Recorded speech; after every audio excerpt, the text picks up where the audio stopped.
Hey yo, what is up guys, it's your boy Toy here. Today we're gonna be talking about some Punishing Gray Raven and the upcoming teaser that gave us no information, but I'm about to show you guys some things that might be interesting for you. But before we do that, let me announce that tonight will be our second Fundamentally Broken podcast starring Karugaya, James Raid, who will be talking about his upcoming PvP tournament. And me, of course, talking about whatever we think is going to be necessary. GMT +2, 9 p.m. Stay tuned for that one. Let's just start out with the Fallen Star teaser. Kuroge. And listen to the sound. Ooh. Yo, this is the place where Thor got his new axe made. Ugh. Yo, this is fire. What? Is that my baby? Is that Isla?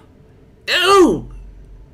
Yes, so on the 9th of September, we are going to get this new patch, ladies and gentlemen. So as you guys can see, within this picture, there are a lot of things that we are going to get. I will be going over a few of them that might seem interesting to all of you. First off, we get 80% a selectable raid for A ranks for Watanabe and Isla. And these will be newly introduced characters, and wow, even though the A rank are gonna have me some of these thunder thighs, man. And Watanabe is just looking so assassin-like. I like this a lot. So, whether you should be pulling on this, let me just give you guys some information that you might want to know. So the first character that will be coming out is Isla, and the question is always, should you pull for her? Well, for one, I don't think so, but looking at her visuals, I have to, right? I'm a guy, I got no other option to aim for these thunder thighs. But for anybody that wants to read up on her, down below into the description is a link to this document, and it will show you not only her, but just about anybody. So if you want to do some research, I think this is the best way to go. But then my question was, how interesting is she going to be? For one, she's going to be a tank class, 100% physical. But that is not really where the interesting part lies, because I think the QTE is where she becomes a pretty good support. Saying when you pop the QTE, you get a 10% defense reduction for 6 seconds. So for those of you who play that nasty alpha and you want to burst people down, this might be a quite decent addition. And then you also have her core, and that says consuming a blue orb after any 3 orb will draw in nearby enemies. So if you have that problem with your alpha where your Karnina probably blew up everything and pulled everything in together, you're coming up in a new wave of Warzone and you might want to clog them back together and switch in your alpha once again, this might be a pretty decent thing to do so. That being said, another thing that she might be good at is Musashi, because I heard that Musashi is weak to tank classes. So, in that sense, this might be pretty good. But in all fairness, will she get replaced down the line? Most likely, yes. So should you be getting her? I do not think so. And our second character that will be coming up is Watanabe. And I had this extensive talk with a Chinese player that said the following. You kind of could get him because he's gonna be a year-round good character for your Dark Warzone. Because the moment he will get replaced is the moment when Luna will come out, at least for the Warzone. So should you be investing into it? It's always optional, ladies and gentlemen. It's always optional if you really want to go for something else. And if you're aiming for that Bianca, you might want to save some resources down the line, because it's just another month for another S rank. However, if you do want to compete into that Warzone, if you do have the resources, I would recommend you do it. So.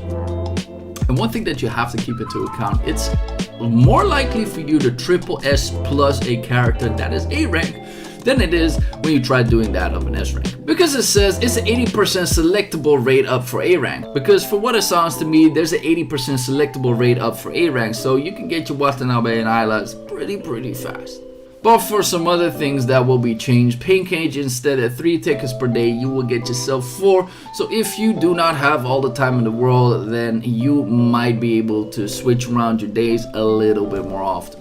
And one thing that really is going to help me is a manual lock-on, because I found myself in various situations where I did not aim for the thing that I really wanted to. Barely hit anything on the Alpha Ultimate, even though I know I should be using it. But this is gonna be great. The leader assignment option will be especially great for if you want to start out with your Nanamis and you don't want to lose out on the Alpha team leader skill. This way your damage will significantly increase. Outside of that, we will get some story missions which will give us more Fredericks. You can never have enough of those. But then one of my most favorite things that I like in here, the save and assign a memory sets. This way it will save me at least some minutes in a day for me to switch back and forth some of these memory sets.